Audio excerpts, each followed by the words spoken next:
ayahanda dan pihak-pihak yang mencoba untuk memakzulkan Mas Gibran ini kan cenderung dipaksakan Bang semuanya. Sampai hari ini tidak ada bukti nyata, bukti yang konkret terkait dengan asumsi-asumsi atau fitnah-fitnah mereka itu Bang. Gibranku ini tidak hanya terbatas atau semata-mata mendukung sosok Mas Gibrannya saja. Tapi kita mendukung spiritnya Bang. Kalau dikatakan tidak pantas duduk karena kamu seperti ini, emang udah terbukti? Kan belum ada buktinya sama sekali Bang. Kalau dikatakan hari ini kinerja Mas Wapres kurang, Mas Wapres kan kalau kita lihat undang-undang adalah bahasanya jelas kok, pembantu utama presiden. Artinya apa? Namanya pembantu utama presiden. Kewenangannya terbatas Bang. Ada sisi anak muda yang sangat kekinian lah Bang. Yang ngerasa bahwa idealisme itu harus tetap dipertahankan apapun kondisinya.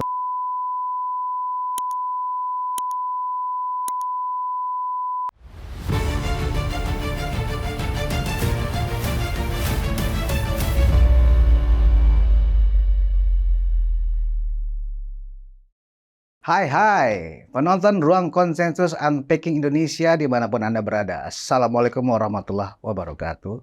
Salam sejahtera. Kembali bersama saya Budius Ma'rufiliang, anak sulung Mulyono, bukan ternak Mulyono. Kita tahu Bung Karno pernah berpesan kepada kita. Bung Karno adalah bapak bangsa, pendiri bangsa. Berikan aku 1000 orang tua, maka akan aku cabut gunung Semeru dari akarnya. Dan berikan ku hanya 10 pemuda, ku guncang dunia. Luar biasa, artinya pemuda di mata Bung Karno adalah seorang yang sangat layak untuk memimpin bangsa. Ya, sangat layak memimpin bangsa. Bayangkan, seorang Bung Karno yang sudah jelas prestasinya, visinya, komitmennya pada Republik, begitu menaruh harapan besar kepada generasi muda. Nah, sekarang ini kita heran, sejumlah orang tua yang katanya mengaku sudah mengabdi pada Republik justru sangat underestimate atau meragukan kemampuan orang muda. Seperti yang kita dengar dari cerita-cerita sikap dari orang-orang yang menamakan dirinya Forum Purnawiran TNI atau Barisan Pendukung Anies Baswedan. Nah, karena itu hari ini saya membawa salah seorang anak muda yang menamakan dirinya relawan Gibran. Gibranku. Nah, saya sudah bersama dengan Sekjen Gibranku, Mas Pangeran Mangkubumi. Wah, cute loh orangnya. Nah, jadi nggak bertemu langsung rugi. Nah, apa kabar, Mas Pangeran? Alhamdulillah baik Bang Budius. Gimana? Abang sehat Bang? Alhamdulillah sehat. Nah, siap. Saya ini tertarik dengan Mas Pangeran ini dalam beberapa talkshow yang cukup seru ya, berhadapan dengan orang-orang yang cukup ganas di panggung ya. Nah, ini kayaknya harus saya panggil di ruang. Siap Bang, terima kasih. Alhamdulillah memenuhi undangan saya. Nah, Mas Pangeran, sesuai dengan tadi pengantar saya, orang muda itu oleh bapak bangsa aja sangat dipercaya loh untuk memimpin Republik, ya kan? Nah, tiba-tiba ada orang-orang tua ya yang karena merasa hebat dan seterusnya karena bintang-bintang di pundaknya di masa lalu mereka meragukan kemampuan Wapres Gibran Rakabuming Raka yang jelas-jelas sudah secara konstitusional resmi menjabat sebagai wakil presiden dan sudah menjalankan tugas-tugasnya. Nah, sekarang ini kan Mas Wapres ini kan lagi diserang sana sini. Dan kebetulan ada relawan Gibran namanya Gibranku. Ya kan? Nah, apa yang disikapi oleh Sekjen oleh Gibranku ini, ya kan? Apakah marah, ya kan? Protes, ya? Atau hanya ingin menyampaikan bahwa bapak-bapak, mbah-mbah yang Anda salah? Gimana tanggapan Mas Pangeran?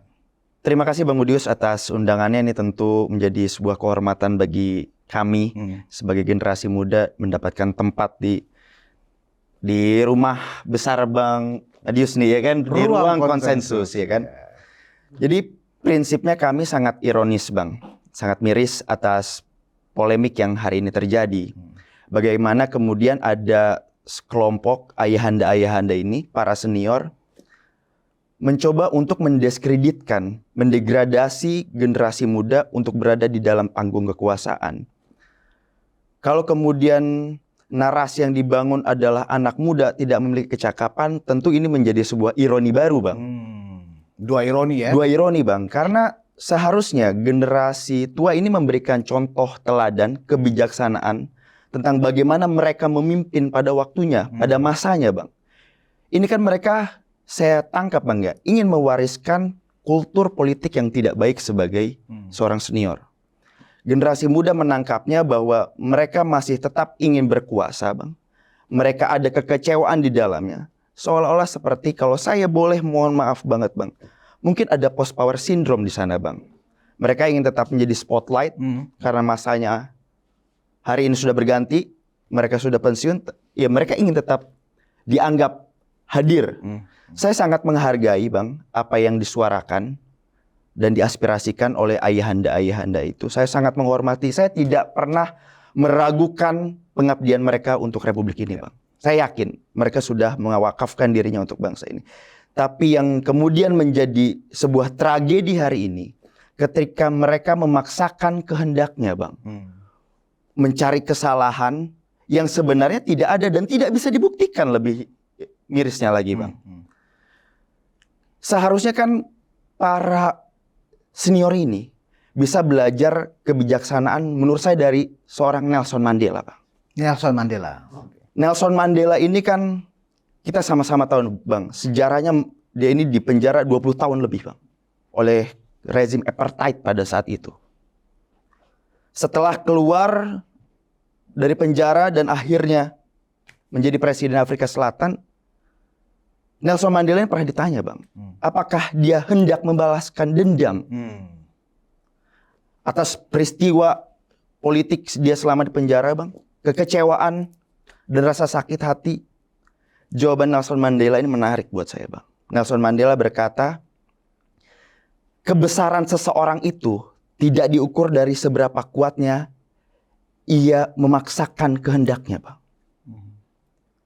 melainkan seberapa dalam ia mampu menahan diri untuk sebuah perdamaian. Demokrasi memang menuntut pengorbanan, Bang. Demokrasi bukanlah tempat menang saja. Demokrasi seharusnya bisa menjadi tempat pembelajaran untuk berani mengaku kalah, ikhlas atas kekalahan dengan penuh kehormatan, Bang, dengan martabat, Bang. Jangan justru hari ini kita dipertontonkan oleh sebuah pendidikan politik yang tidak baik, Bang, untuk generasi muda, ya. Di dalam diksi Perancis, Bang, ada terminologi Perancis. Kalau kita bicara demokrasi, Bang, oh ini kan kebebasan, ini adalah hak bersuara, ya. Betul. Tapi ada sebuah terminologi politik diksi dalam bahasa Perancis bunyinya kurang lebih seperti ini, Bang. Liberté n'est pas la possibilité de réaliser tous ses caprices. Elle est la possibilité de participer à la définition des contraintes qui s'imposeront à tous. Kebebasan bukanlah medium untuk mewujudkan atau merealisasikan semua keinginan. Ia adalah medium untuk berpartisipasi dalam mendefinisikan batasan-batasan yang akan diberlakukan untuk semua orang. Dan dalam konteks keindonesiaan hari ini, Bang, menurut saya, batasan-batasan itu diatur di dalam hukum, Bang. Itulah kemudian di dalam Undang-Undang Dasar kita pasal 1 ayat 3 disebutkan bahwa Indonesia adalah negara hukum, Bang. Rechtsstaat. Kalau kita mengakui bahwa Indonesia adalah negara hukum, sudah semestinya putusan Mahkamah Konstitusi ini dihargai, dihormati, yang bersifat final and binding. Apa kemudian yang menjadi dasar pijakan ayahanda ini kemudian memprotes tiba-tiba dalam perjalanan hari ini, Bang? Harusnya kalau mereka kecewa ya dari awal dong, Bang. Logika sederhana kita kan mengatakan seperti itu, Bang. Kalau memang dilihat ada indikasi kecurangan di awal, kenapa tidak diboikot di awal? Kan mereka juga ikut berpesta, Bang. Betul. Ikut berpartisipasi, kan kita sama-sama tahu. Mereka-mereka ini terafiliasi di dalam kontestasi Pilpres 2024 yang lalu dengan salah satu calon, Bang.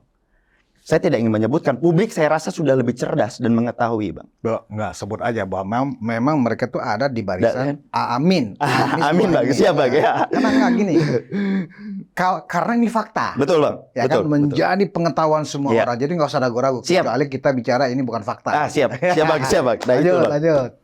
Jadi saya amat kecewa, Bang. Ya. Tapi juga pada saat yang sama mencoba memahami suasana kebatinan dari ayahanda-ayahanda ini. Mungkin ayahanda-ayah ini merasa bahwa mereka ingin berselancar di tengah alam demokrasi ini, Bang, tanpa batasan gitu, Bang.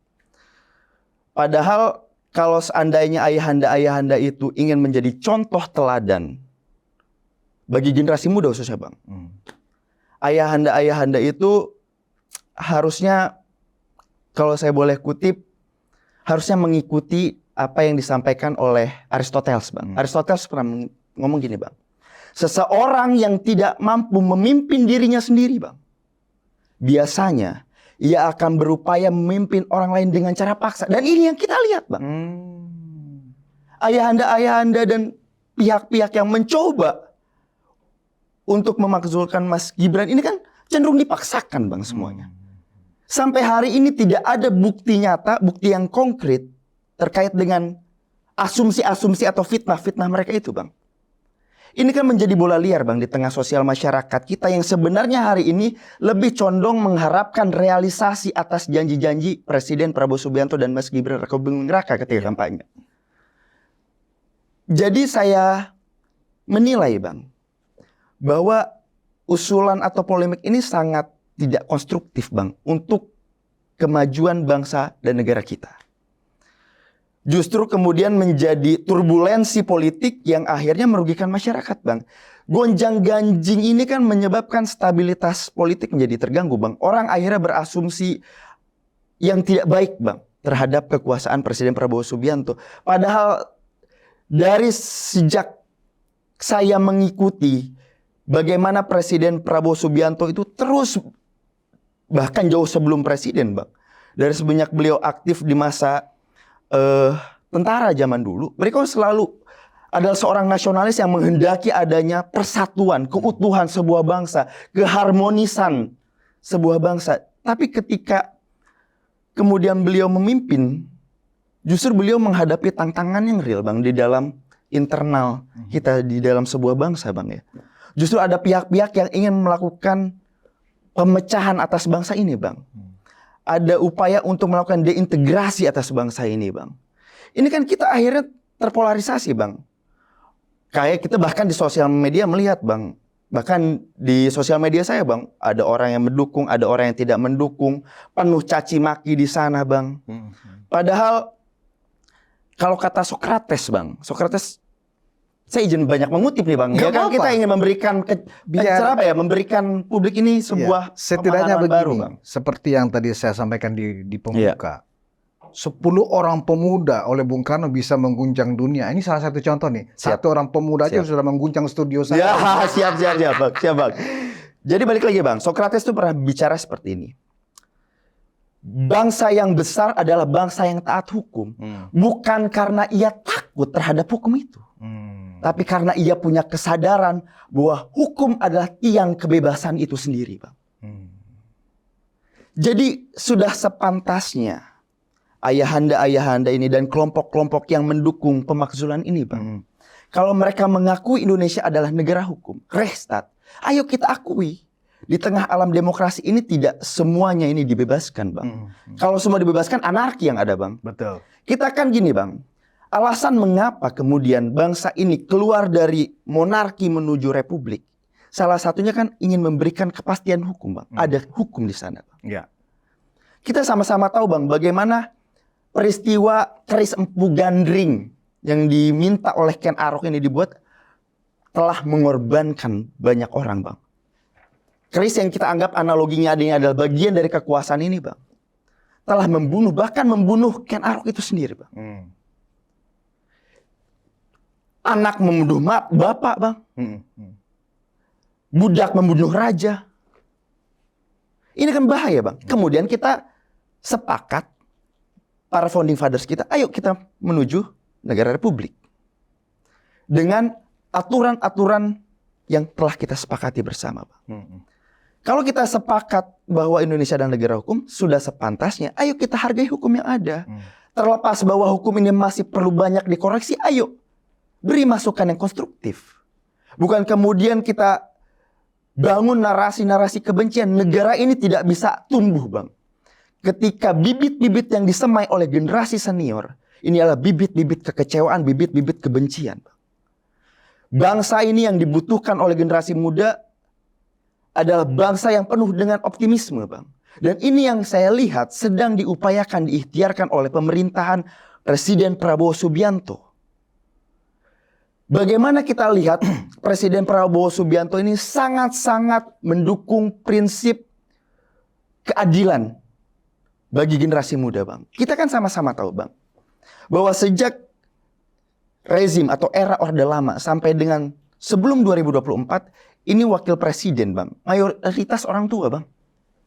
Anak muda belum mendapatkan kepercayaan, Bang. Karena apa? Karena tendensi dan isi pikiran generasi tua dianggap anak muda tidak punya kompetensi, anak muda tidak punya pengalaman. Padahal seperti mukadimah Abang tadi, anak muda yang Bung Karno katakan ini lebih bisa mengguncang dunia, Bang. Bagaimana? Gini, Bang.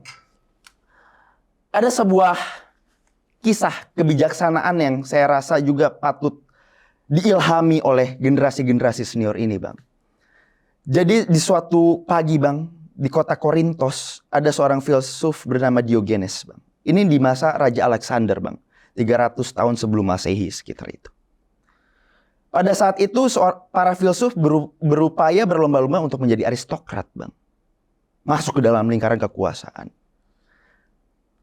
Ada juga yang memilih untuk di luar kekuasaan. Inilah yang disebut atau dipanggil Diogenes. Diogenes ini kehidupannya sangat minimalis, Bang. Dia jauh dari kata yang glamor dan lain sebagainya. Dia juga tidak punya hasrat kekuasaan.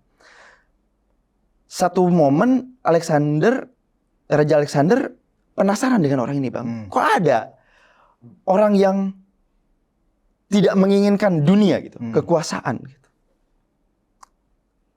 Akhirnya Raja Alexander mengajak rombongannya, Bang, untuk mencari si Diogenes ini, Bang.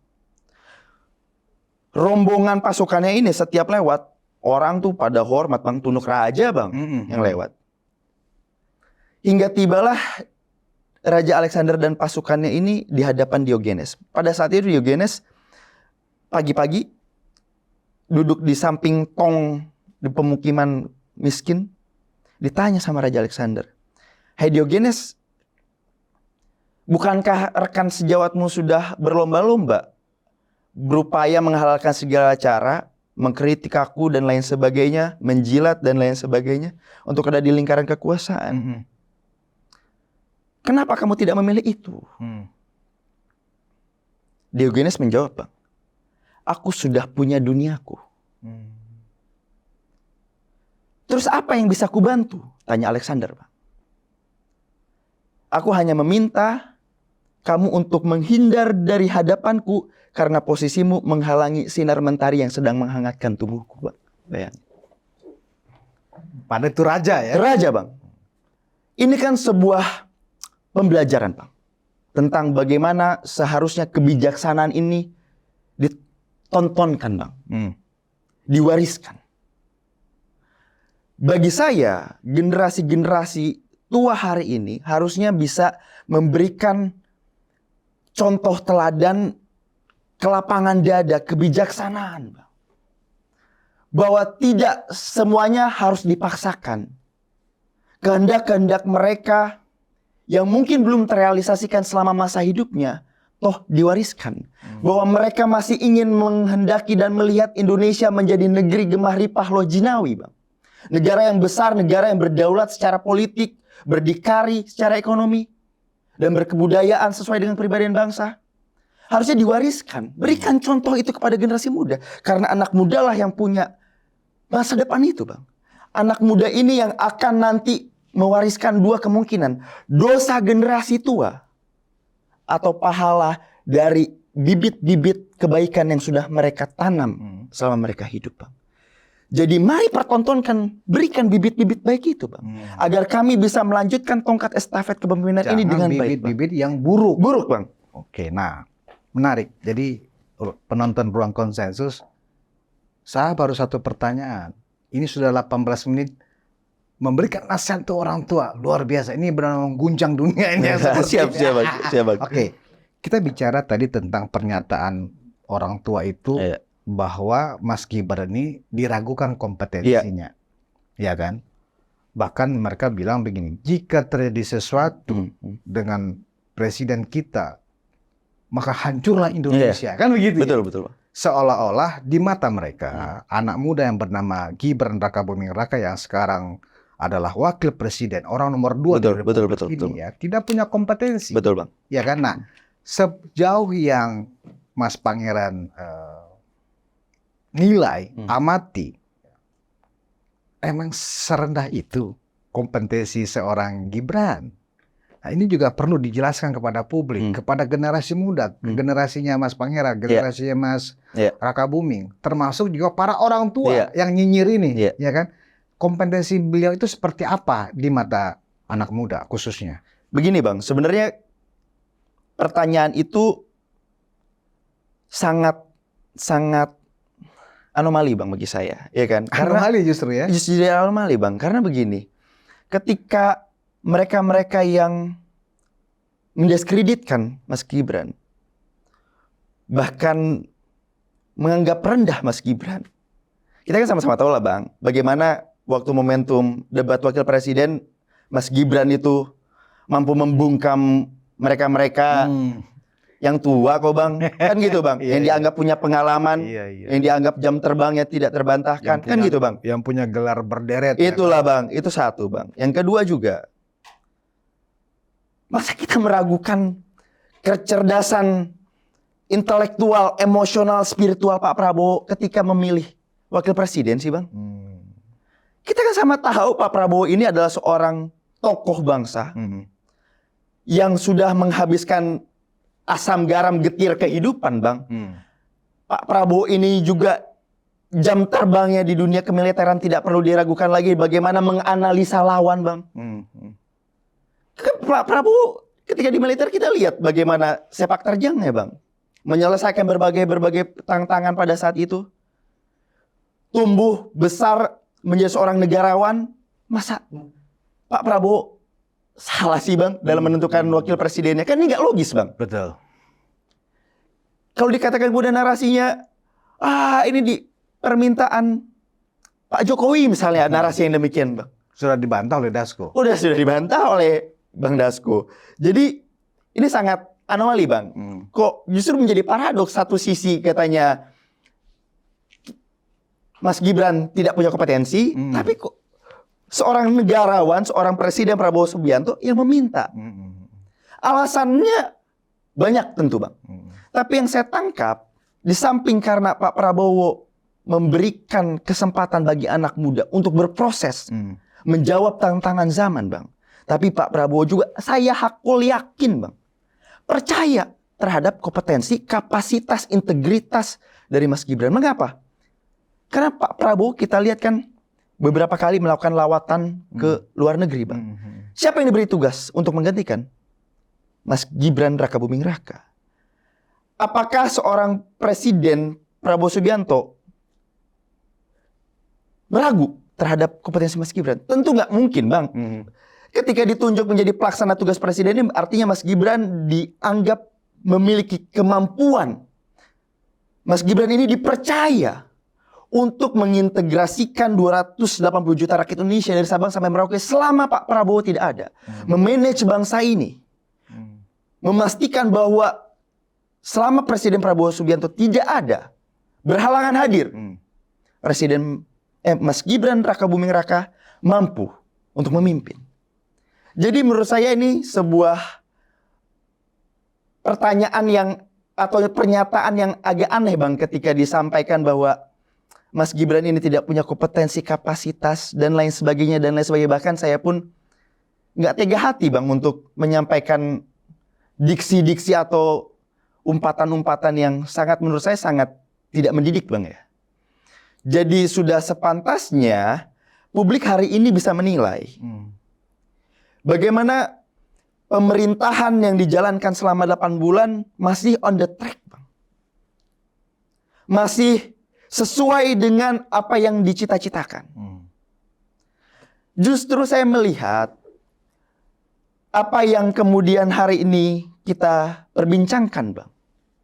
Ini adalah sebuah bentuk praktik politik adu domba Bang. Oh, politik adu domba ya? Makanya dalam Ingin mengadu domba antara siapa dan siapa menurut Mas Pangeran? ingin mengadu domba keharmonisan Bang. Antara presiden dengan wapres? Betul. Oh. Dan akhirnya dari dugaan saya itu muncul spekulasi bahwa sebenarnya yang diserang ini bukan Mas Gibran Bang. Justru kalau kita belajar pada peristiwa tahun 66 Bang ya. Bagaimana era rezim pada saat itu berupaya mendongkel kekuasaan rezim Presiden Soekarno dengan menggerogoti orang-orang di lingkungannya kayak Bang. Inilah yang disebut dengan kudeta merangkak Bang. Ini kan yang sebenarnya kita perlu khawatirkan Bang. Kalau kemudian dikatakan balik lagi Bang. Ini yang sering saya dengar Bang. Bahwa kami tidak mungkin mengkhianati bangsa dan negara. Nasionalisme kami sebagai mantan tentara, sebagai abdi negara tidak mungkin diragukan. Kami ini tidak mungkin mengkhianati rakyat. Saya selalu katakan Bang, bagaimana mungkin nasionalisme ini dimonopoli Bang? Tidak boleh ada monopoli atas nasionalisme Bang. Nasionalisme itu lahir dari pluralitas Bang. Dari inklusivitas Bang. Bukan dari eksklusivitas Bang. Bagaimana kalau kita lihat sejarah lahirnya nasionalisme Bang, khususnya pra kemerdekaan. Bagaimana pada satu Serikat Islam, Muhammadiyah, NU, bahkan PKI sekalipun Bang pada saat itu sama-sama memperjuangkan kemerdekaan Indonesia dan nasionalisme. Terlepas dari perbedaan ideologi Bang. Betul. Jadi ketika dikatakan bahwa kami ini lebih nasionalis dibanding kalian, ini ada yang salah Bang dari cara berpikirnya Bang. Mungkin karena semuanya itu hilang rasionalitas para ayahanda, kan tadi Mas Pangeran menggunakan diksi ayahanda. Betul Bang. Kalau saya sih para engkong lah ya. Nah, diksi yang mereka pakai itu adalah kebencian. Nggak move on. Betul. Kalau istilah anak-anak milenial, Gen Z, nggak move on. Nggak menerima kekalahan. Ya kan? Nah, memang kalau kita lihat secara psikologi, memang orang yang tidak sportif dalam sebuah pertarungan, ketika dia kalah, ya, dia pasti akan mencari cara untuk membuat dia dengan cara licik ya, untuk meraih kemenangan. Ini yang sedang dilakukan. Padahal kita tahu kalau benar seorang petarung, ya kan, dia kalah, dia berlatih lagi, dia menunggu medan pertarungan lagi, dia menunggu pertandingan lagi yang dilakukan. Ini kan tidak. Nah, jadi gini, Mas Pangeran, kritik yang cukup objektif ya, kita juga kan harus fair ya. Betul Bang. Kritik yang cukup objektif yang kita dengar dari mereka yang nggak move on ini, dari mereka yang sakit hati ini karena kalah, misalnya hal-hal yang sifatnya remeh-temeh sih sebenarnya. Misalnya begini, Mas Gibran tuh nggak bisa berpidato, ya kan? Cenderung menghindar dari yang disebut sambutan-sambutan gitu kan. Memang dalam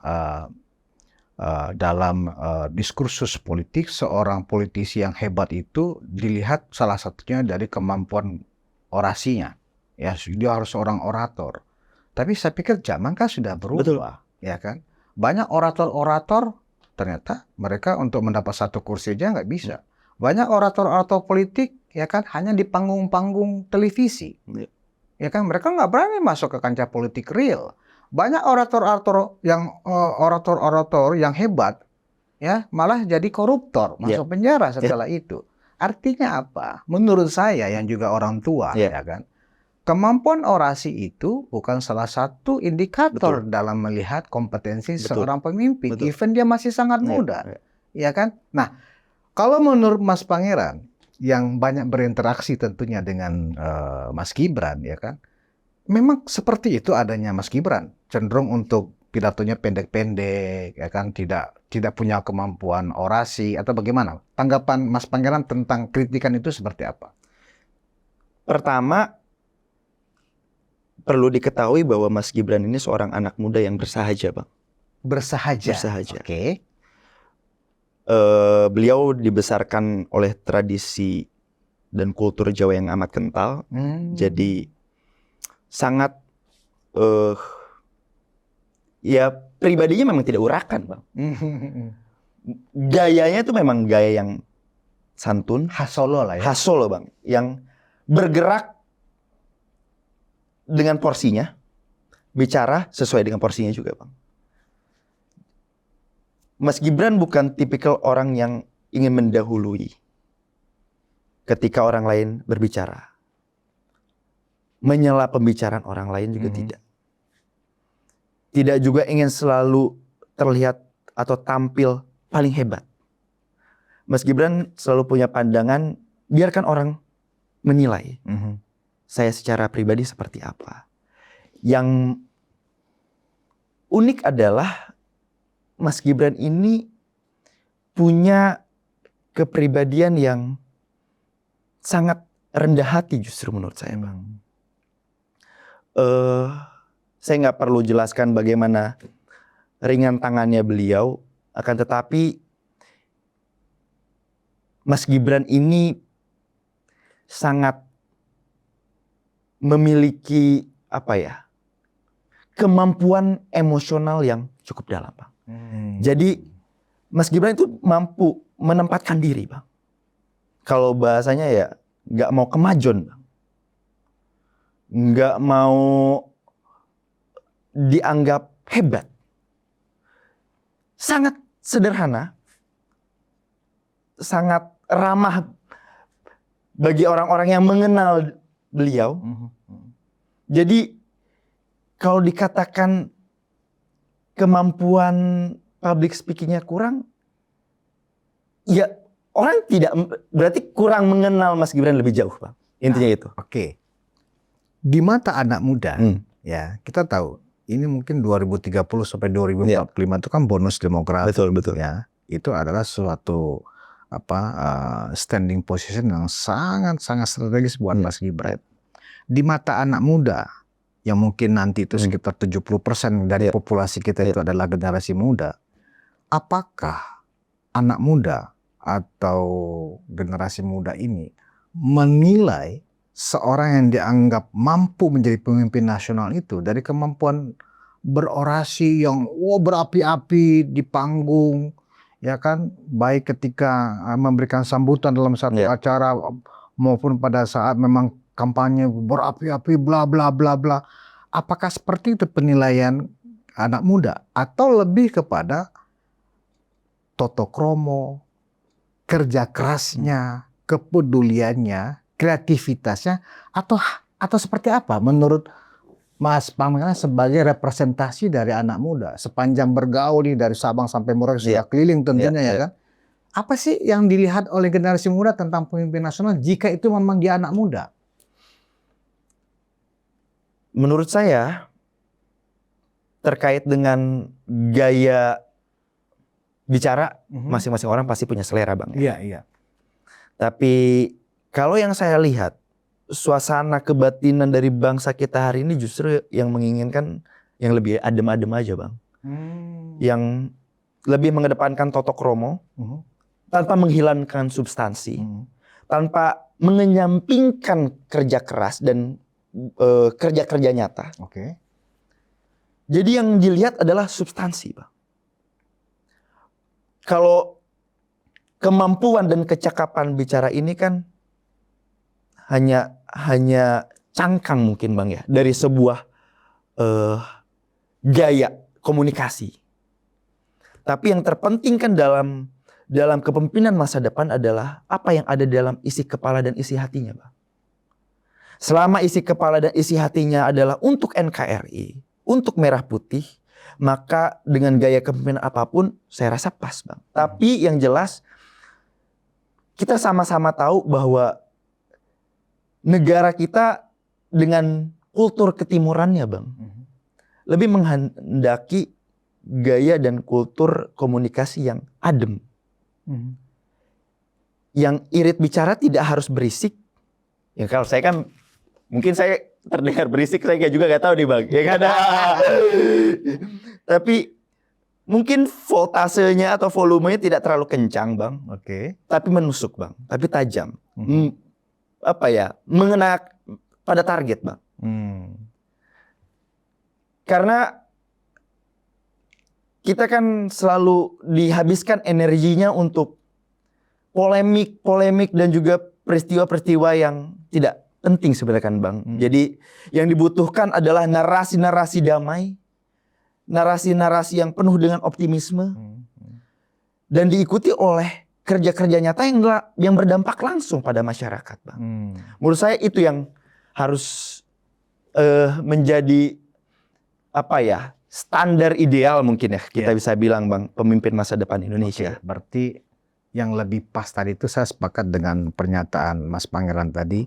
Masalah penilaian itu masalah selera. Betul. Ya kan? Tentu tidak semua orang, tidak semua anak muda melihat orang itu hebat, calon pemimpin nasional itu dari hanya faktor kemampuan public speaking-nya. Tapi lebih kepada yang penting biasa-biasa aja ketika berucap itu dimengerti orang, ya kan? Melihatkan sebuah sikap seorang pemimpin yang mau mendengarkan. Seorang pemimpin itu kan mau mendengar. Itu kan yang paling penting. Bukan mau didengarkan. Kan begitu ya. Oke, nah kalau begitu pertanyaan saya begini. Apakah kehadiran seorang Gibran Rakabuming Raka yang memang ini pecah telur dalam sejarah politik kita, ya, pemimpin nasional di usia di bawah 40 tahun, sudah menjadi orang nomor 2 di Republik. Apakah kehadiran beliau ini justru membuat generasi muda ini menjadi lebih bersemangat ya untuk masuk ke kancah politik, lebih bersemangat untuk membangkitkan semangat heroik kepada nasionalismenya, ya kan?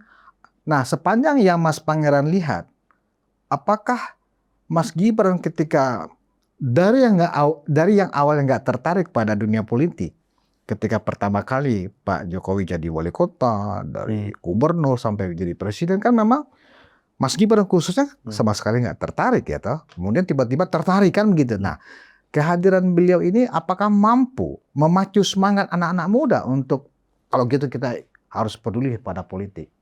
Bagaimana, Mas? Ini yang kemudian menjadi salah satu alasan mengapa Gibranku ini lahir, Bang. Jadi perlu diketahui, Bang, Gibranku ini tidak hanya terbatas atau semata-mata mendukung sosok Mas Gibrannya saja. Tapi kita mendukung spiritnya, Bang. Motivasinya. Keinginan untuk mewakafkan dirinya, Bang. Nggak mudah loh, Bang. Seorang anak muda ini mewakafkan diri. Mas Gibran ngomong seperti itu ya, dia akan mewakafkan dirinya untuk Republik. Wah, itu luar biasa loh itu. Pada prinsipnya begini, Bang. Kita sama-sama tahu umur 30-an itu, Bang, lagi asik-asiknya, Bang. Abang nggak pernah muda pasti kan? Iya dong. Iya nggak, Bang? Maksudnya sekarang saya masih muda, Bang ya. Umur 30-an ini kan masa matang-matangnya, Bang. Orang bergaul sana sini, main, bangun jaringan sana sini. Tapi Mas Gibran memilih untuk melayani bangsa dan negara ini. Di usia lagi enak-enaknya. Dia lagi enak-enak ya, Bang. Iya. Jadi yang kami dukung pun spiritnya, Bang. Oh, rupanya anak muda nggak cuma tentang main kok. Anak muda nggak cuma tentang nongkrong. Anak muda adalah tentang perannya di masyarakat untuk berkontribusi, Bang. Memberikan sumbangsi, Bang. Mungkin saya peran dan sumbangsinya masih di level ini, Bang. Tapi kebayang nggak Mas Gibran yang udah di level nasional mengorbankan usia mudanya? Ya, bahasa abang tadi kan lagi asik-asiknya, Bang, umur 30 kan. Tapi Mas Gibran mau untuk mengorbankan masa mudanya, kehilangan mungkin circle-circle mainnya zaman dulu, Bang. untuk melayani rakyat Indonesia, Bang. Betul, betul. Jadi kalau kembali pada pertanyaan Abang, apakah ini menjadi stimulus untuk melahirkan spirit bagi generasi muda? Tentu, Bang. Gibranku lahir untuk mendukung spirit itu. Bahwa sudah saatnya generasi muda mengambil peran di Republik ini, memberikan sumbangsi serta kontribusi nyata, Bang. Sudah tidak bisa lagi anak muda dipandang remeh, dipandang sebelah mata, didiskreditkan, dianggap tidak punya pengalaman. Sudah bukan waktunya, Bang. Kami tidak akan pernah punya pengalaman ketika generasi tua tidak memberikan karpet merah untuk kami punya pengalaman. Kan gitu, Bang. Betul, betul. Selama generasi tua menutup pintu bagi anak muda, selama itu pula anak muda tidak akan punya pengalaman. Betul. Jadi bukalah pintu ini. Dan hari ini Presiden Prabowo Subianto dengan kebesaran jiwanya, sifat kenegarawanannya telah membuka pintu itu. Dan kami mendukung itu, Bang. Jadi kami harap ini jangan disalahartikan sebagai gerakan dalam tanda kutip. Kan banyak orang nyinyir, Bang, netizen. Menjilat. Enggak. Yang kami dukung adalah spirit kepemudaannya. Spirit untuk berani mewakafkan usia mudanya. Berarti memang orang tua ini lupa sejarah juga menurut saya. Bisa jadi, Bang, ya. Kenapa saya bilang lupa sejarah? Kita bisa merancang kemerdekaan tahun 45 itu ketika strategi perjuangan kita tuh ada shifting dari perlawanan bersenjata ya menjadi perlawanan yang sifatnya diplomasi. Ya. Dimulai dari ya sejumlah orang muda yang sekolah di Belanda mendirikan Persatuan Indonesia, Itu, Bang. Muhammad Hatta dan Betul, kawan-kawan, betul. ya kan? Betul. Dari situlah kemudian strategi perjuangan kita pada saat itu bergeser menjadi yang lebih sifat kepemikiran, ya kan, nggak lagi persoalan bersenjata. Artinya apa? Sudah ada bukti sejarah bahwa anak muda di usianya pada saat itu, ya kan, sudah memang mengambil alih kepemimpinan nasional dengan mereka merubah strategi perjuangan. Artinya apa? Tidak ada keraguan memang kepada orang tua di era sekarang ini, ya. Seperti contoh orang-orang yang tergabung dalam forum purnawirawan itu, ya kan, untuk mendiskreditkan, menganggap remeh anak muda. Anak muda ini sudah terbukti kok oleh sejarah. Oke, itu satu. Saya akan lebih mendalami lagi begini, Mas Pangeran. Kan dinyatakan oleh mereka jika terjadi sesuatu, kan begitu. Jika terjadi sesuatu itu kan seolah-olah mendahului Tuhan juga, ya kan? Kan nggak boleh kita seperti itu. Betul. Oke, kita coba bersimulasi. Anggaplah jika terjadi sesuatu, gitu. Menurut Mas Pangeran yang lebih mengenal karakter, jiwa, kemampuan seorang Gibran, jika terjadi sesuatu, konstitusi mengatakan, ya, kepemimpinan selanjutnya akan dijalankan oleh wakil presiden. Apakah Gibran mampu jika terjadi sesuatu itu memang takdir mengatakan seperti itu? Jelas mampu, Bang. Seperti apa? Bisa dijelaskan nggak ke publik? Pertama balik lagi.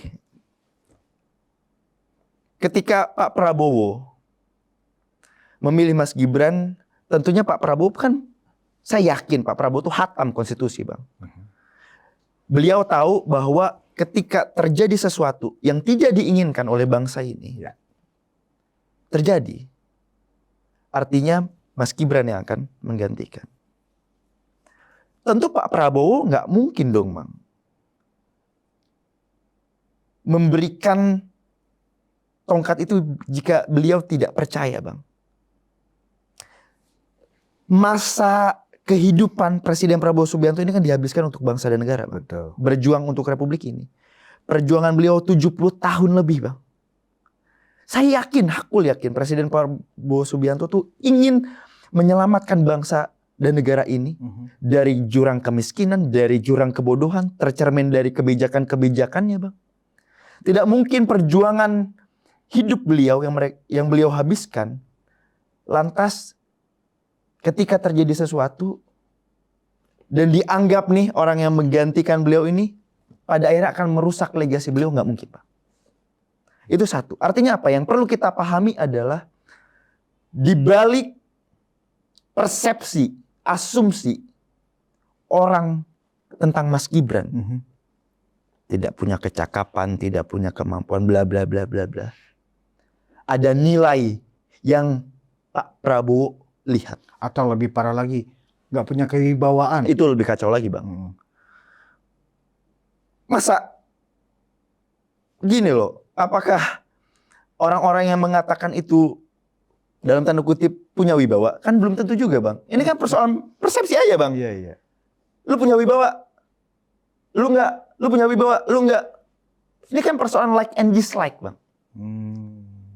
Balik lagi, kita tidak mungkin menjalankan roda pemerintahan, roda kebangsaan kita ketika roda ini diolesi oleh oli-oli kebencian, Bang. Nggak bisa. Akan selalu nyangkut nih, Bang. Tersendat lagi. Dalam dialektika kebangsaan kita, ini kan kita berupaya untuk mencari sintesa nih, Bang. Akhir daripada debat antara tesa dan antitesa ini kan. Pasca reformasi ini kan kita berupaya mengulik formulasi apa yang pas untuk mengantarkan demokrasi Indonesia ini menuju demokrasi substansial kan, Bang. Tapi ketika demokrasi ini disusupi oleh nilai-nilai kebencian, oleh rasa sakit hati, oleh perasaan suka tidak suka, ya kita sulit untuk mencapai sintesa atau demokrasi substansial ini, Bang. Makanya beri kepercayaan. Kita tidak mungkin bisa menilai seseorang kalau seseorang itu belum duduk kan, Bang. Kalau dikatakan tidak pantas duduk karena kamu seperti ini, emang udah terbukti? Kan belum ada buktinya sama sekali, Bang. Kalau dikatakan hari ini kinerja Mas Wapres kurang, Mas Wapres kan kalau kita lihat undang-undang adalah bahasanya jelas kok, pembantu utama presiden. Artinya apa? Namanya pembantu utama presiden. Kewenangannya terbatas, Bang. Otoritasnya terbatas, pembantu. Makanya ketika Presiden Prabowo Subianto berhalangan hadir, Presiden Prabowo memerintahkan nih.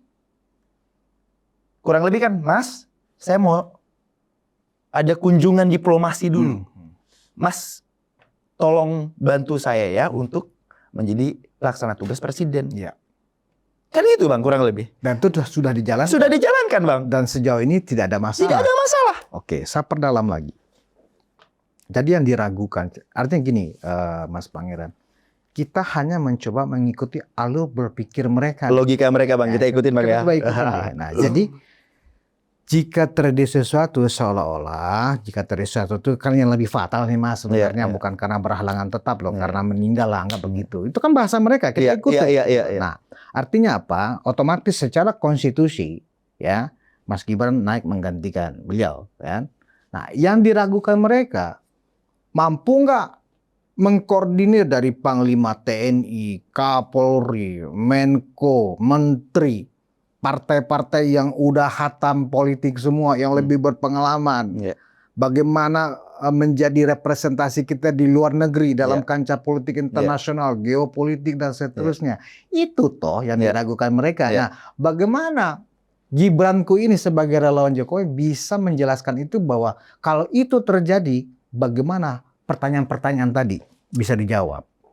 Pertama, kalau kita bicara pada konteks konsolidasi politik, Bang, kita kan sama-sama mengetahui juga bahwa selain memang nama Mas Gibran ini diusulkan oleh Presiden Prabowo, nama Mas Gibran ini diusulkan oleh ketua-ketua partai loh, Bang. Kalau kita bicara ketua-ketua partai, kurang lebih kita bicara Kimples, Bang, yang hari ini mayoritas punya kursi di DPR. Artinya secara konsolidasi politik, ini menurut saya bisa dikoordinasikan, dimanajemenkan oleh Mas Gibran. Kalau bicara aspek keamanan dan pertahanan misalnya, tentu selama periode 8 bulan ini, Presiden Prabowo Subianto kan terus beberapa kali bahkan mengajak Mas Gibran untuk ikut kunjungan, dan saya yakin banyak pembelajaran yang diberikan oleh Presiden Prabowo Subianto kepada Mas Gibran. Pak Prabowo ini kan sosok senior yang saya yakini tidak pelit ilmu, Bang. dengan menjadikan Mas Gibran sebagai wakil presiden, artinya Pak Prabowo memang menghendaki adanya sirkulasi kepemimpinan di masa yang akan datang. Artinya Pak Prabowo pasti sudah menjelaskan keadaan-keadaan force major misalnya Bang, yang sekiranya terjadi dan bagaimana solusinya. Toh pada saat yang sama juga Mas Gibran punya kemampuan bahasa Inggris untuk mengkonsolidasikan geopolitik internasional. Mas Gibran juga punya banyak teman yang hari ini menduduki kursi-kursi kekuasaan di berbagai negara Bang. Mas Gibran juga beberapa kali menerima tamu kenegaraan. Jadi menurut saya tidak ada yang perlu ditakuti Bang. Ini kan paranoid ini atau paranoia ini adalah sebuah perasaan yang mereka yang pesimis Bang terhadap kemajuan bangsa dan negara kita ketika dipimpin oleh anak muda Bang. Jadi saya rasa Mas Gibran mampu mengatur ulang, mengkonsolidasikan ulang ketika memang sesuatu terjadi. Jadi Tidak akan ada kendala psikologis misalnya, karena yang akan dipimpin adalah para orang tua. Jelas butuh adaptasi Bang untuk bisa berkomunikasi dan menerangkan tentang kebijakan-kebijakan mungkin yang nanti dibuat yang pastinya kan akan sesuai dan beradaptasi dengan kebutuhan zaman kan Bang. Ini kan kita tuh gini Bang, kita tuh ingin coba menghentikan gaya-gaya atau model-model politik gerontokrasi Bang. Yang didominasi oleh orang tua yang syarat pasti dengan pikiran yang konvensional bahkan otoriter cenderung Bang. Jadi ketika anak muda hadir, Mas Gibran anggap saja ketika peristiwa yang tidak kita inginkan benar-benar terjadi, ya saya rasa Mas Gibran punya gayanya sendiri Bang. Anak muda punya gayanya sendiri untuk menyelesaikan persoalan. Komunikasi kan gini loh, kita kan nggak pernah tahu di balik layar bagaimana komunikasi, silaturahmi, perbincangan yang dilakukan oleh Mas Gibran ini dengan rekan-rekan perjuangannya di kabinet kan Bang. Dengan ketua-ketua partai, dengan Panglima TNI, dengan Kapolri, dengan duta-duta besar mungkin kan gitu Bang. Komunikasi-komunikasi itu kan pasti ada Bang. Dan saya yakin dengan gaya kepemimpinan Mas Gibran yang khas Solo itu, dia mampu untuk menyampaikan maksud dan tujuan, mampu mendelivery tanpa bermaksud memerintah dan menggurui. Itu kan gaya-gaya Solo, Bang. Jadi saya rasa masyarakat atau publik, khususnya mereka-mereka yang selama ini menganggap sebelah mata, menilai sebelah mata, itu salah dalam menilai Mas Gibran. Mereka belum kenal aja Mas Gibran seperti apa, Bang. Soal ketegasan, jika seandainya ya kita masih dalam konteks skenario jika kita ikuti pikiran orang tua itu loh, ya kan? Misalnya ada pembangkangan, pembangkangan menteri, Kim Plus bisa retak dan seterusnya. Kira-kira menurut pandangan Mas Pangeran, seorang Gibran manakala ada di posisi itu karena dilindungi oleh konstitusi, kan gitu ya? Dasarnya kan itu, dilindungi oleh konstitusi. Apakah sanggup mengorkestrasi para orang tua ini dengan sebuah wisdom yang bagus, dengan ketegasan yang kokoh, ya kan? Semuanya bisa berjalan mulus. Itu kan jadi diragukan oleh para orang tua ini. Bagaimana misalnya Gibranku sebagai orang yang lebih banyak berinteraksi dengan Mas Gibran bisa menjelaskan ke publik, hey publik gak usah Anda khawatir.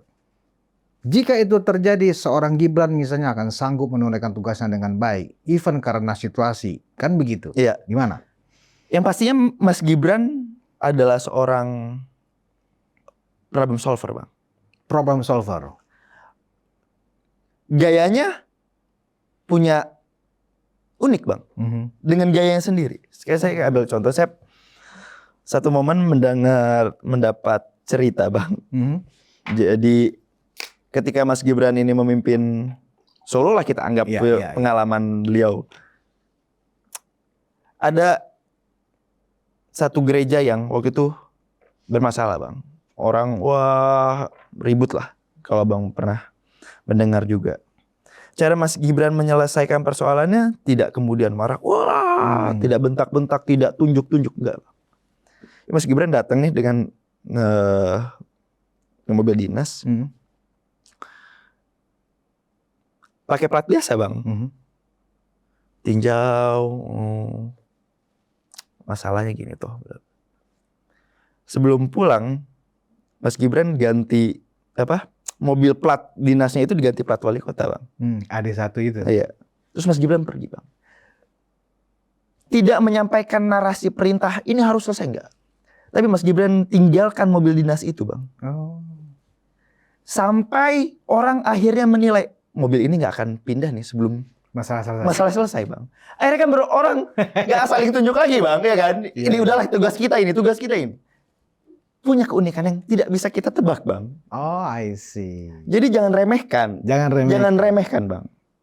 Artinya seorang Gibran punya gaya kepemimpinan yang unik gitu Bang. Tanpa membuat dia nggak tegas. Betul. Atau tidak bisa menyelesaikan masalah. Oke, berarti keraguan ya jika itu terjadi itu sebenarnya sudah terjawab. Karena memang terbukti Gibran Raka Buming Raka beberapa tahun pernah mendapatkan mandat dari rakyat Solo menjadi wali kota. Betul. Yang mana kita tahu birokrasi di Solo juga ada banyak orang tua. Betul.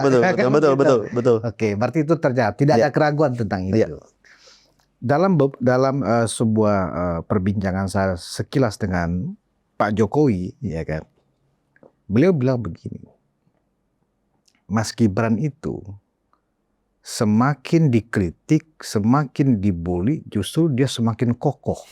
Tanpa perlu dia harus membantah, berdebat dan seterusnya. Justru akan dia semakin suka semakin dibully. Apa seperti itu? Betul. Kata bapaknya seperti itu. Betul. Jadi memang Mas Gibran ini tipikal anak muda yang pakem pada prinsip, Bang. Pakem pada prinsip. Jadi ketika Mas Gibran sudah menancapkan standar idealismenya, standar kebijaksanaannya, dia tidak akan lepas dari ini, Bang. Mau orang menghujat apa, Bang, Mas Gibran ini bagi orang-orang yang terus menghujatnya, justru di follow Bang akun Instagramnya Bang. Justru di follow Bang. Ya kan? Iya. Kita ini justru sebagai salah satu loyalisnya nggak pernah di follow juga kita kan Bang. Jadi justru Mas Gibran nge-follow, ingin lebih dekat. Mas Gibran itu tipikal orang yang merangkul, Bang. Ini mirip-mirip Tai Chi Master gitu. Iya kan? Kalau kita lihat dari gaya filosofi Tiongkok itu, Tai Chi itu kan menyedot energi orang. Kemudian membalikan dengan energi dia sendiri kan gitu ya, Tai Chi. Jangan-jangan filosofinya seorang Gibran juga menggunakan pendekatan Tai Chi gitu. Bisa jadi Bang, ya kan. Yang jelas kan Mas Gibran ini kalau dikatakan plek-kitiplek sama Pak Jokowi misalnya, enggak juga Bang. Ada sisi anak muda yang sangat kekinian lah Bang, yang ngerasa bahwa idealisme itu harus tetap dipertahankan apapun kondisinya. Makanya ketika hari ini polemik pemakzulan Mas Gibran terus berkembang Bang ya, Mas Gibran tuh santai sekali Bang menyikapinya.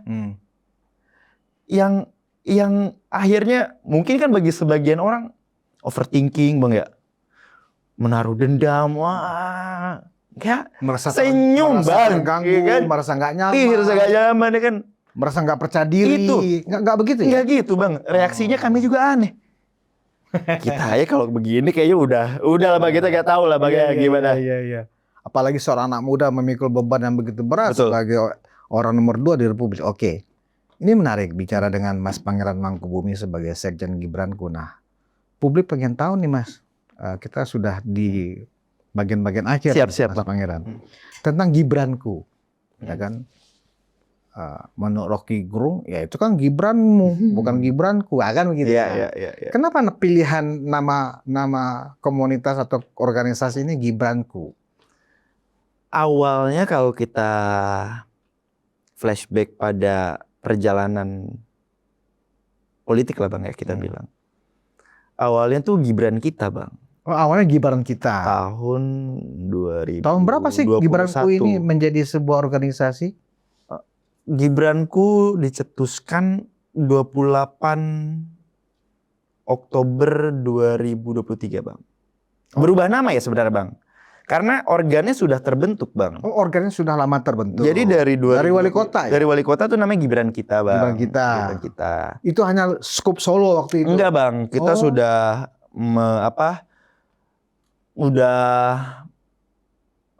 memberikan sosialisasi terkait dengan kepemimpinan anak muda.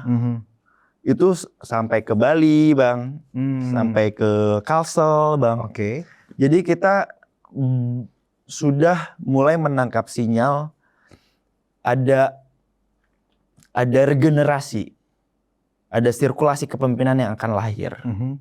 Jadi kita coba berikan pemahaman kepada teman-teman di daerah bahwa ini sudah waktunya anak muda mengambil peran. Ayo kita sama-sama berjuang di dalam lokomotif perjuangan ini. Jadi dari 21 mendukung Mas Gibran waktu itu jadi wali kota Solo. Kemudian jelang Pilpres 2024, tepatnya 28 Oktober 2023. Ya kami pengurus akhirnya sepakat untuk pada saat 2 Oktober 2023 itu apakah Mas Gibran sudah menjadi cawapres atau belum? Saya rasa momennya belum Bang, kalau kita lihat rangkaian ya. Rangkaian politik Mas Gibran itu diumumkan putusan MK itu bulan sudah Bang. Sudah Bang. Sudah. Saya ingin mengkonfirmasi bahwa Gibranku lahir itu memang hanya untuk konteks pemenangan ya, atau memang dari sebelum Pilpres memang sudah ada itu. Oh, jadi kami memang sudah melakukan kerja-kerja sosial Bang. Kerja-kerja ke lapangan. Sebenarnya poin utamanya adalah untuk memberikan motivasi, harapan dan keyakinan bagi generasi muda agar supaya anak muda lewat gerbong yang disebut dengan Gibranku ini berani ikut serta mewakafkan diri berjuang untuk kepentingan bangsa dan negara Bang. Mas Gibran ikonnya seorang anak muda yang sudah lebih dulu menjadi contoh bahwa anak muda tidak hanya tentang main tapi juga tentang kontribusi. Hari ini dia wakafkan diri sebagai wakil presiden. Dan kita yang anak muda akhirnya menilai. Saya nggak mau menyeralisir akhirnya. Kan banyak Bang yang nyinyir Bang. Wah lu nggak mewakili anak muda. Ya itu biarkanlah anak-anak muda itu menilai. Cuman saya juga kan bisa bilang saya anak muda Bang. Iya kan? Kami generasi saya anak muda dan teman-teman lain yang tergabung pun akhirnya menilai. Oh iya ya. Sudah saatnya negara memberikan tempat yang terbaik bagi anak muda dengan perannya masing-masing, khususnya dalam dunia politik, karena ketika anak muda takut untuk bermimpi, kan banyak Bang anak-anak muda di pedesaan yang akhirnya merasa mungkin gak ya kita ini bisa mengubah bangsa dan negara ini, tapi dengan saya yang terbatas sebagai anak petani misalnya Bang. Mungkin gak ya saya sebagai anak muda ini mendapatkan kepercayaan oleh generasi tua. Banyak Bang yang punya perasaan pesimistik itu. Tapi akhirnya kita coba yakinkan, ingat Pak Jokowi itu lahir dari rahim rakyat. Dia bukan keluarga ningrat. Bisa. Ingat, Mas Gibran hari ini adalah anak muda yang mendapatkan kepercayaan. Artinya kita juga bisa suatu hari nanti memberikan kontribusi nyata kita pada bangsa dan negara ini. Jadi upaya itu yang kita ikhtiarkan selama beberapa tahun untuk meyakinkan generasi-generasi muda di daerah bahwa ini adalah momentumnya. Statusnya apa ini? Gibranku ini apakah hanya komunitas, apakah ormas atau paguyuban atau apa? Kami kurang lebih jatuhnya komunitas anak muda lah Bang ya. Apakah akan ditingkatkan menjadi ormas misalnya? Ada di pusat, ada di provinsi, ada di Oh, kabupaten kami kota? Bang, Rencananya seperti apa? kami komunitas yang berskala nasional Bang. Komunitas berskala Iya, nasional. kami sudah Ada di berapa provinsi? kurang lebih ada di sekitar 27 provinsi Bang. Udah 27 provinsi. Bang. Dari Berarti tinggal Aceh sampai 11 Papua. provinsi lagi yang belum. 11 provinsi lagi. Memang konsolidasi itu terus kami lakukan Bang. Karena kan walau bagaimanapun teman-teman di daerah harus mengetahui informasi yang real, fakta yang benar-benar terjadi. Karena kan ya kami juga nggak mau lah anak muda, usulan pemakzulan ini kan secara tidak langsung udah anak muda turun lagi aja, biarkan generasi tua yang ngambil, kan gitu kurang lebih Bang. Masa perjuangan untuk bisa ada di posisi hari ini terus karena alasan dendam dan benci mereka-mereka yang anggaplah kalah itu Bang, yang belum menerima, belum move on, akhirnya membuat perjuangan generasi muda ini akhirnya harus ditumbangkan. Menurut saya kurang fair, kita kurang adil dalam berbangsa bernegara. Ada rencana untuk misalnya kan kita punya 38 provinsi, apakah memang ditargetkan dalam kurun waktu tertentu akan menjadi 38 provinsi, ada di kabupaten kota juga, ada sampai ke kecamatan kah, atau seperti apa? Singkat aja. Sejauh ini memang secara struktural kita bicara Bang, sudah ada 27 provinsi, sudah hampir ada 290 kabupaten kota. Oh iya. Tapi upaya untuk menambah provinsi lain terus kami lakukan, upaya untuk menambah kabupaten kota, DPC juga terus kami lakukan, bahkan kami juga ingin masuk sampai ke tingkat ranting Bang, sampai ke tingkat kelurahan. Karena ya kami hari ini berdiri untuk mendukung pemerintahan Prabowo Gibran Bang. Artinya sosialisasi program pemerintahan dan program kerakyatan ini terus kami lakukan hingga ke akar rumput Bang. Karena begini, kenapa ini perlu saya tanyakan? Karena biar publik juga tahu apakah ini hanya sekedar fans club kan, atau memang sebuah organisasi yang matang. Kan juga di sini salah satu ukuran loh untuk menilai apakah ini benar anak muda ini mampu menjadi sebuah kekuatan sosial yang mereka mampu membangun diri, mampu membangun jaringan, mampu meyakinkan orang-orang yang memang satu pikiran dengan mereka kan gitu. Ternyata memang seperti itu ya. Nggak hanya sekedar fans club ya. Enggak Bang. Enggak Bang. Kami ingin menularkan spirit anak muda untuk mau berani berjuang mewakafkan diri untuk bangsa dan negara. Itu Bang. Baik. Terima kasih Sekjen Gibranku ya. Terima kasih Bang. Ketuanya ini ya. Gibranku ini nggak ada ketuanya. Ada ya? Bang. Oh ada. Ada Bang, ketua umumnya Bang. Tapi masih dirahasiakan. Dirahasiakan. Tapi manusia biasa Bang. Tapi insya Allah ada di mana-mana lah ya kan. Sebenarnya begini, kalau nggak ada ketua juga nggak apa-apa. PBB kan, Sekjen PBB itu kan nggak ada ketuanya juga. Betul. Ada chairman United Nations kan nggak ada, cuma Sekjen kan gitu. Betul. Oke, nggak apa-apa. Itu gaya masing-masing organisasi. Siap. Terima kasih. Terima kasih. Penonton Ruang Konsensus Unpacking Indonesia memang luar biasa sekali bicara dengan anak muda dengan energi yang luar biasa begini. Kemejanya aja gambar macan, ya kan? Artinya apa? Semangatnya semangat macan, ya kan? Nah, kita melihat dari sini bahwa apa yang diragukan oleh teman-teman atau orang tua atau bahasa Mas Pangeran ini adalah ayahanda. Tidak seperti itu. Tetapi ketika kita coba simulasikan tadi, jika memang yang diskenariokan oleh orang tua itu terjadi sesuatu yang sifatnya berhalangan tetap dengan presiden kita, seorang Gibran dengan arah kabut neraka akan mampu mengemban amanah karena itu adalah amanah konstitusi, amanah rakyat, gitu loh. Tidak ada keraguan tentang itu. Demikian diskusi saya dengan Mas Pangeran Mangkubumi. Sebenarnya waktunya sangat terbatas, masih banyak yang ingin saya gali, ya kan. Nah, sebagai satu catatan buat penonton Ruang Konsensus, karena memang ini sudah dipublish di kanal YouTube, bagi teman-teman YouTuber yang ingin mengambil cuplikan-cuplikan video yang ada di kanal ini sebaiknya tanpa mengurangi maksud dari setiap episode yang kami tayangkan. Jangan kemudian memotong ya dengan maksud yang tidak sesuai dengan yang kami diskusikan, ya kan? Semoga kita saling bekerja sama dalam menarasikan ya kan hal-hal yang positif kepada masyarakat. Itu aja pesan dari saya. Terima kasih atas perhatian Anda. Kita bertemu di episode selanjutnya. Wassalamualaikum warahmatullahi wabarakatuh. Waalaikumsalam.